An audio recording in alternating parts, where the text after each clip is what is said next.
നമുക്കിന്ന് നല്ലൊരു സ്രാവ് കറി ഉണ്ടാക്കിയാലോ. ഇത് നല്ല ചെറിയ സ്രാവാണ്, കുഞ്ഞ് സ്രാവ്. അപ്പം ഇത് വെച്ച് നമുക്ക് നല്ലൊരു കറി ഉണ്ടാക്കാം. നമ്മൾ സ്രാവെല്ലാം നന്നായിട്ട് ക്ലീൻ ചെയ്ത് വെച്ചിട്ടുണ്ട്. അപ്പോൾ നമുക്ക് ഇതിലോട്ട് ഇനി ഉപ്പും മഞ്ഞൾപ്പൊടിയും കൂടെ ചേർക്കാം. പിന്നെ അതിൽ ചേർക്കാൻ വേണ്ടിയിട്ട് ഒരു സവോളയും 2 പച്ചമുളകും ഇഞ്ചിയും കറിവേപ്പിലയും ഇതെല്ലാം ഇതിൽ മിക്സ് ചെയ്യുക. എല്ലാം ഒന്നായിട്ട് മിക്സ് ചെയ്തെടുക്കുക. പിന്നെ അരപ്പാണിത്. കുറച്ച് തേങ്ങ, പിന്നെ ഇത് വറുത്ത് വെച്ച വറ്റൽമുളകും മല്ലിയും കൂടെ വറുത്തെടുത്തതാണ്.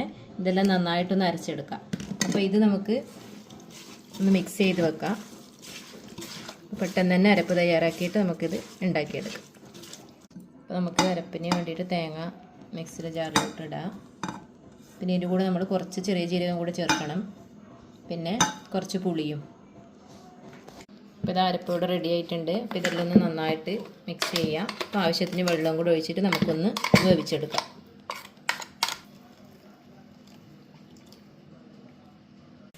കറിയുടെ നന്നായിട്ട് തിളച്ച് വരുന്നുണ്ട്. ഇത് കുറച്ച് സമയം കൂടെ നമുക്കത് വെന്ത് വരാൻ വേണ്ടിയിട്ട് വെയിറ്റ് ചെയ്യാം.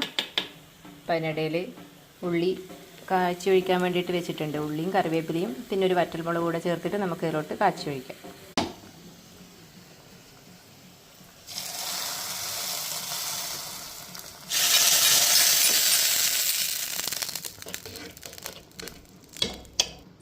അപ്പോൾ അതാ നമ്മളെ കറി റെഡി ആയിട്ടുണ്ട്. ഇനി കുറച്ച് സമയം നമുക്ക് ഇതുപോലെ ഒന്ന് ക്ലോസ് ചെയ്ത് വെക്കാം. ഒന്ന് സെറ്റായി വന്നിട്ട് നമുക്ക് കഴിക്കാം.